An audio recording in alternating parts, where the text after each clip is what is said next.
Dear children, welcome you all in the online classes of Bishop Academy. And in the last class, we have discussed about Oersted experiment and Biot-Savart law. And Biot-Savart law is a formula. By using this formula, we have to find out the magnetic field at a point around a current carrying conductor. Then today we have discussed about the applications of Biot-Savart law. And first of all, we have to discuss about the first application, magnetic field due to a straight wire carrying current.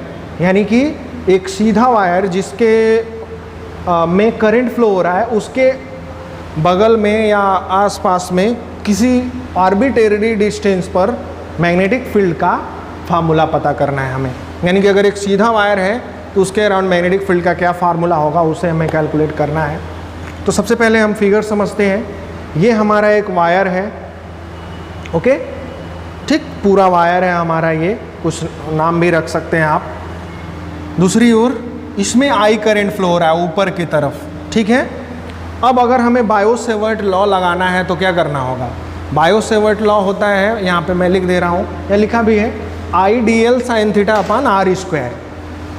सारी चीज़ों को हमें collect करना पड़ेगा. Current हमें पता है mu naught upon 4 pi, तो कांस्टेंट है, कोई दिक्कत नहीं है. डीएल लेना होगा, एक स्मॉल एलिमेंट लेना होगा. तो देखिए ब्लू कलर का यहाँ पर एक स्मॉल एलिमेंट लिया गया है जिसको नाम दिया गया है डीएल. साइन थीटा चाहिए स्मॉल एलिमेंट और जो आर है, आर के और स्मॉल एलिमेंट के. तो आर आपका ये है, इसके और स्मॉल एलिमेंट के बीच जो एंगल है वो थीटा है, वो भी हमने चूज कर लिया. तो यहाँ पर लिखेंगे let us consider a small element DL and distance from DL to point P is small r and the angle between DL and R is theta. It's okay. अब जो है हमारे पास गिवन क्या क्या है. एक करंट कैरिंग कंडक्टर जिसमें I current flow हो रहा है, और इस करंट कैरिंग कंडक्टर से परपेंडिकुलर जो डिस्टेंस है, जिस पॉइंट पर मैग्नेटिक फील्ड पता करना है उसका, वो A है. तो ये दो चीज गिवन है, I और A गिवन है हमारे पास, ठीक है. बाकी हमने क्या किया, कंसीडर किया, एज्यूम किया, ठीक है. अब हम जो है यहाँ पर देखें, sine theta is equals to क्या लिख सकते हैं. थीटा आपका यहाँ पर है, साइन इक्वल्स टू होता है परपेंडिकुलर अपान हाइपोटेनियस.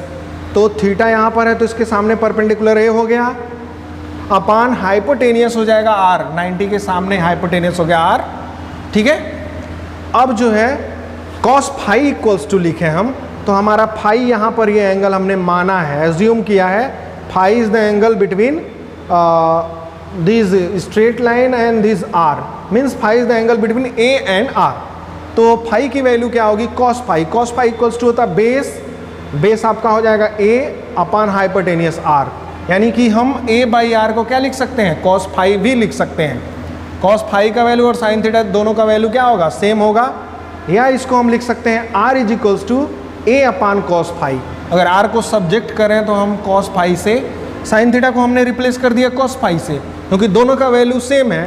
तो हमारे पास आर इक्वल्स टू मिल जाएगा ए कॉस फाई, ठीक है. अब टेन फाई पता कर लेते हैं. फाई आपका ये है तो ये परपेंडिकुलर होगा, ये आपका बेस होगा और ये हाइपोटेनियस होगा. और टेन इक्वल्स टू होता है परपेंडिकुलर अपान बेस. तो परपेंडिकुलर हो गया आपका एल, ये डिस्टेंस एल है. जो आपने स्मॉल एलिमेंट डीएल लिया है उसका मिडिल पॉइंट से ये डिस्टेंस क्या है, एल है. तो एल अपान ए हो जाएगा. तो देखिए tan phi equals to L upon A लिखा हुआ है, या यहाँ से एल को सब्जेक्ट करेंगे तो ए टेन फाई हो जाएगा, ठीक है. अब इसको अगर हम डिफ्रेंशिएट करें एल को, तो एल का डिफ्रेंशिएट करेंगे तो डीएल हो जाएगा. ए तो कांस्टेंट है, ये बदलेगा नहीं, इसलिए इसका डिफ्रेंशिएशन ए ही रहेगा. और रिमेनिंग टेन फाई का डिफ्रेंशिएशन होता है सेक स्क्वायर फाई. 10 फाई का डिफरेंशियल होगा सेक स्क्वायर फाई, और फाई का पुनः करेंगे तो हो जाएगा डी फाई चेन रूल से, ओके. तो इस पूरे टर्म का जो डिफरेंशियल होगा वो हो जाएगा A sec square phi 10 phi. DL का ये वैल्यू और आर का ये वैल्यू ऊपर वाले इक्वेशन में सब्स्टिट्यूट कर देंगे हम. देखिए substituting r and dl in dB, तो हमें मिल जाएगा dB is equals to, l के प्लेस पर हम क्या रखेंगे, एल के प्लेस पे रखेंगे ए 10 फाई. यहाँ पे करके देख लेते हैं क्या आएगा. D B is equals to mu naught upon 4 pi तो रहेगा ही, ठीक है। आई आपका एज इट इज रहेगा। dl के प्लेस पर आप रखोगे a sec square phi, sec square phi, sorry phi d phi, और साइन थीटा है, साइन थीटा के प्लेस पर हम क्या रखेंगे a अपान आर, तो ये हो जाएगा a स्क्वायर अपान, नीचे आपका r पहले से था, r का वैल्यू है यहाँ पर a अपान कॉस फाई, तो हो जाएगा ये r स्क्वायर की जगह a square upon cos square phi, या कॉस स्क्वायर फाई को हम यहाँ सेक स्क्वायर फाई लिख सकते हैं, ठीक है।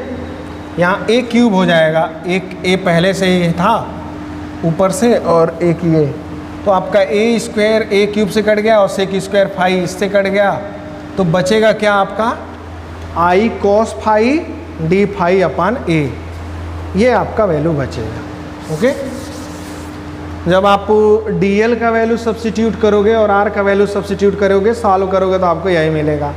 अब जो है हमें सिर्फ इस स्मॉल एलिमेंट की वजह से तो मैग्नेटिक फील्ड यहाँ पता नहीं करना है, हमें पता करना है पूरे इस वायर की वजह से। तो पूरे वायर में देखें, यहाँ पर वेरिएबल जो है वो फाई है, डी फाई है ना यहाँ पे डिपेंडेंट वेरिएबल, तो डी फाई के रिस्पेक्ट में इस पूरे को इंटीग्रेट करेंगे up to the limit phi 1 to phi 2, क्योंकि देखिए इस एंड को ज्वाइन करने वाले लाइन का एंगल है फाई 1 और ऊपर वाले एंड को ज्वाइन करने वाले लाइन का एंगल है फाई 2, तो हम फाई 1 से फाई 2 तक इस इक्वेशन को इंटीग्रेट कर देंगे तो हमें total magnetic field, whole magnetic field मिल जाएगा। लिखा हुआ magnetic field due to whole conductor is obtained by integrating with limits minus phi 1 to phi 2।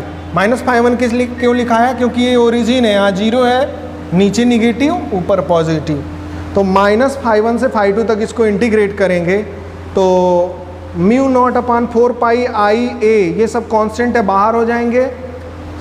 Cos phi d phi का जो इंटीग्रल होगा वो आपका हो जाता है साइन फाई, और जब लिमिट पुट करेंगे तो ये आ जाएगा साइन फाई 1 और ये माइनस माइनस प्लस हो जाएगा, क्योंकि इंटीग्रल में upper limit minus lower limit होता है, तो ये हो जाएगा आपका साइन फाई 2। इस तरह से आपका जो फार्मूला बन जाएगा मैग्नेटिक फील्ड का, mu naught I upon 4 pi a जो है इससे परपेंडिकुलर डिस्टेंस है, in bracket sine phi 1 minus phi 2, जहाँ पर एंगुलर लेंथ है sine phi 1 plus sine phi 2, angular length है, यानी कि इस मिडिल पॉइंट से, यानी कि एक्सिस से जो ए है उससे नीचे कितना एंगल है और ऊपर कितना एंगल है, तो ये आपका जो मैग्नेटिक फील्ड का फॉर्मूला बनता है, ठीक है। अब जो है अगर वायर स्ट्रेट हो, ज़रा ध्यान से देखा जाए, वायर स्ट्रेट हो यानी इनफाइनाइट वायर हो, अगर वायर इनफाइनाइट लेंथ का हो तो ये जो है ये सीधा हो जाएगा, इनफाइनाइट तक ले जाना हो तो ये क्या हो जाएगा, सीधा हो जाएगा। तो जो फाई 2 का वैल्यू है अप्रॉक्सीमेटली किसको अप्रोच करेगा, 90 को। इधर भी इनफाइनाइट तक जाएं तो जो ये डॉटेड लाइन है वो धीरे धीरे सीधा होते होते लगभग ये अप्रॉक्सीमेटली सीधा हो जाएगा, फाई 1 का वैल्यू भी 90 हो जाएगा। तो यहाँ साइन 90 रखेंगे तो 1 1 2 हो जाएगा, तो 2 आकर के यहाँ पर ऐड हो जाएगा, यानी कि बन जाएगा म्यू नॉट 2i अपान 4 पाई है, यानी कि अगर सॉरी वायर जो है इनफाइनाइट लेंथ का हो, इनफाइनाइट लॉन्ग हो, तब फार्मूला बन जाता है म्यू नॉट 2i अपान 4 पाई है। इस पर बहुत ज़्यादा न्यूमेरिकल पूछा जाता है, या 2 से 4 को काट देंगे तो ये आ जाएगा, दोनों एक ही चीज़ है। अब बात आती है कि भाई डायरेक्शन क्या होगा मैग्नेटिक फील्ड का, तो फिर वही राइट हैंड थंब रूल लगाते हैं। करंट ऊपर की तरफ फ्लो हो रहा है तो ये हमारा राइट हैंड है, मैग्नेटिक फील्ड का जो डायरेक्शन होगा बाहर से अंदर की तरफ जाएगा, ये यहाँ पे दिखाया हुआ है। यहाँ करंट डाउनवर्ड है तो आपका इस तरह लगेगा, यानी मैग्नेटिक फील्ड अंदर से बाहर की तरफ आएगा।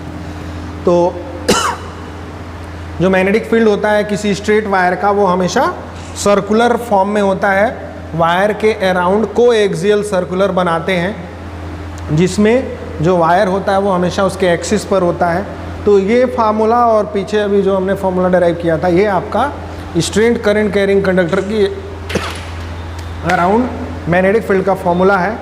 इन पर जो है न्यूमेरिकल्स आपको असाइनमेंट में दिए जाएंगे और इसको आप प्रिपेयर करेंगे, नोट्स भी प्रिपेयर करेंगे। यदि कोई डाउट होता है तो आप उसको पूछ सकते हैं। Thank you.